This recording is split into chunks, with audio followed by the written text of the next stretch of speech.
دنیا کے ایک اصول ہے کہ انسان کو جو بھی چیز حاصل ہوتی ہے قربانی دے کر ملتی ہے.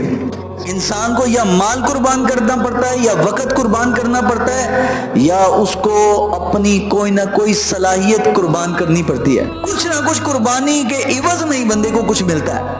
حضرت ابراہیم علیہ السلام کو جو یہ رب نے فرمایا کہ ہم نے ان کو قلب سلیم دیا، آپ کے سمجھے کہ حضرت ابراہیم بس بیٹھے تھے بابل میں اور ان کو قلب سلیم مل گیا؟ نا، ایسے نہیں ہے، بلکہ رگڑا کھانا پڑتا ہے، مشکلات اٹھانی پڑتی ہیں، مخالفتیں سہنی پڑتی ہیں. قوم نے کہا کہ ابراہیم علیہ السلام کو پکڑو اور حضرت ابراہیم کے لیے عمارت بناؤ. عمارت کیوں بنا رہے تھے؟